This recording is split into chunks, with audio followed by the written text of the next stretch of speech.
Hey everyone, quick update on the world. As you can see, I built a huge villager hall and a villager breeder to go alongside that. I did cut out a lot of the footage because I assumed you guys didn't want to see me trading with villagers for 4 hours. But if you do want to see that or you think I'm cheating, I have it all recorded. With that said, let's get into it. It's going to be a great one. I'm very excited to start this series. Humility. I think a lot of people believe that humility means thinking less of yourself. And although you would be right, I want you to think of it like this. Humility is just thinking of yourself more accurately. It's not hating who you are necessarily. It's not shrinking yourself down. It's not pretending you don't have strengths. It's being honest about both your strengths and your flaws. And those can coexist without letting either one of them define who you are or your worth. And for a long time, I confused confidence with ego and thought that being strong meant never admitting that I was wrong, never backing down, never letting people see me unsure. But all that really did for me was isolate me from almost everybody. It pushed people away. It kept me stuck in this constant loop of just kind of hiding myself. But humility showed up for me when I finally stopped to defend every single mistake that I started asking. And instead, I started asking, what can I learn from this? What can I do to be better and to grow from this? And with every heavenly virtue, there's its evil counterpart. For humility, it's pride. And as we know, pride doesn't always look loud.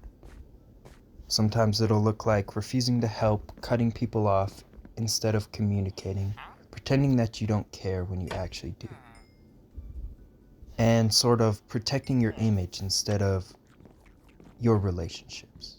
Pride tells us that admitting fault makes us weak, but humility teaches us that admitting fault is how we are able to grow. And the hardest moments in my life weren't when I screwed up or I failed and did something wrong. They were when I refused to learn from that failure because my ego wouldn't let me. Humility looks like just listening without planning your response, or apologizing without any added excess. It looks like being teachable even by people who are younger than you, quieter than you, or different from you. And I had to learn that the hard way. I had to learn that being right wasn't nearly as important as being kind, and that understanding someone mattered more than winning an argument or the topic at hand. And once I sort of let go of needing to be right all the time, something changed in me. My relationships got healthier, my mind got quieter, and my growth finally started moving forward. And I just wanted to clear something out really quick. I know I say this a lot, but this is just how my mind works. I always relate it to weakness. I always think if I do these things, I am less, But I want to make it very clear. Humility does not mean letting people walk all over you. It does not mean ignoring your boundaries that you have set. It does not mean shrinking to make other people comfortable. The way I like to put it is humility is strength under control. It's knowing who you are well enough that you don't need to prove it to anybody else. The strongest people that I know aren't the loudest. They're the most grounded. And what I've learned from those people is they don't need to announce themselves. They don't need to dominate the conversation or prove their worth in every single room they walk into. Their confidence alone comes from knowing who they are, not from convincing others that they're better than whatever mental picture they have in their head, right? And I've noticed that people who move through life the calmest aren't always the ones with the loudest opinions. They're the ones who are at peace with themselves. They don't react to everything. They don't take every comment personally. They don't need validation to feel secure. And that kind of grounding doesn't come from success necessarily or status. It comes from humility, from being okay with not having all the answers, from letting yourself be a student every once in a while, a student of life once in a while, instead of pretending that you are the teacher. And when I stopped trying to look so strong, keyword look there, and I started trying to be strong, things changed. My reactions slowed down, my conversations got deeper and more real. I started hearing people instead of waiting for my turn to speak. Humility gave me stillness, and that stillness gave me clarity. But I will have y'all know, I am nowhere near perfect. I'm still learning humility in real time, in this current moment even. And there are moments where I feel that old instinct rise up inside me, or the need to defend myself in certain situations or explain my intentions to make sure people know I didn't mean to harm them. And sometimes that instinct wins and I let it win. Sometimes I speak when I should listen. Sometimes I protect my pride instead of the connection.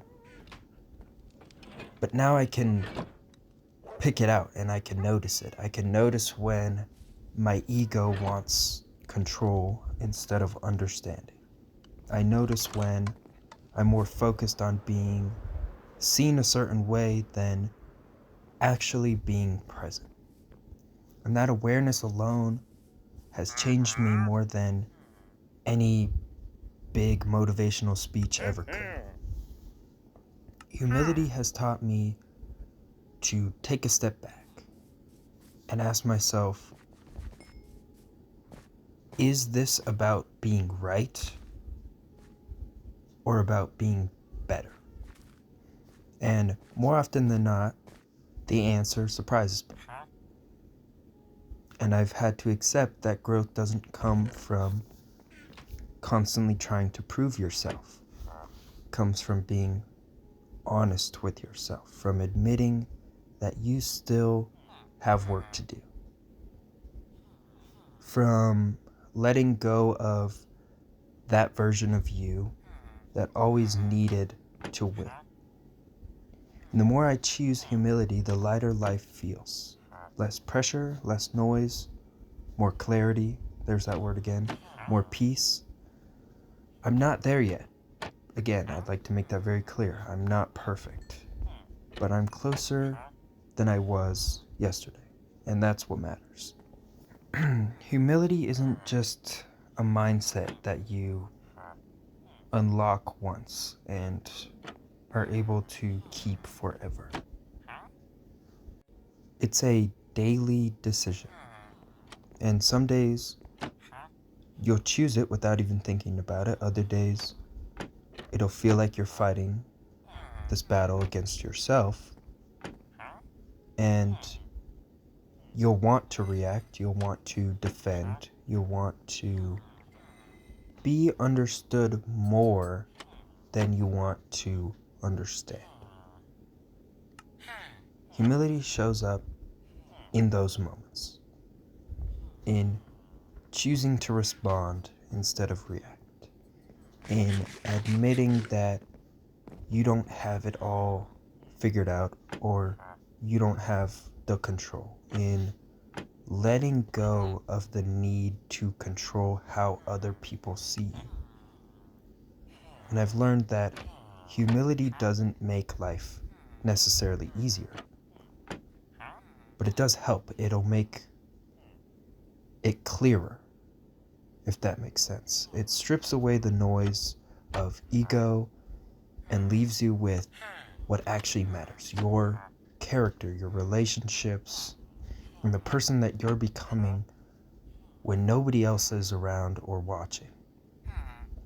And the truth is, every time that you choose humility, you choose growth, even if no one's there to cheer you on or applaud it. And sometimes the wins don't always look impressive. And they're quiet and they're easy to miss. But that's okay.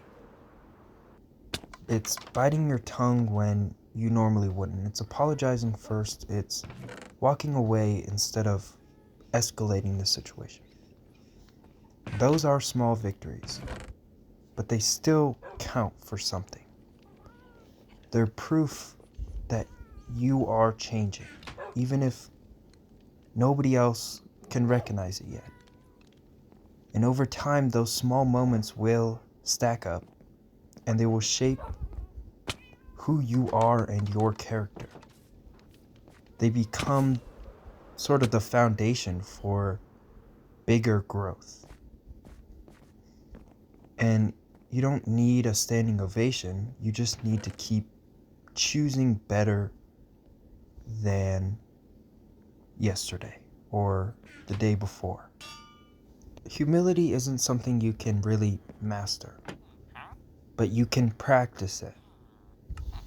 It shows up in the small, quiet moments and decisions, in the times where no one else watches and no one claps, but it's choosing to grow without needing the recognition, choosing to be better without needing to be seen as better. And those small victories matter so much more than we like to give credit for. And they are proof that change is happening beneath the surface. That you're becoming steadier, you're becoming softer and stronger, all at the same time. You won't always get it right, and there will still be moments where pride will creep in, where you react instead of respond, and where your ego gets a little too loud. But humility isn't about never slipping or messing up.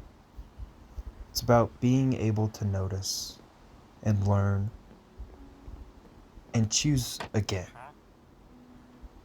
So, if today all you did was pause, take a step back instead of explode, listen instead of interrupt, own something that you did instead of defend it, that counts. And that's growth. And I'm proud of you. I think that's all I got for today. Thank you all so much for listening. Thank you for choosing to work on yourselves in a world that rarely slows down enough to reflect on anything, really.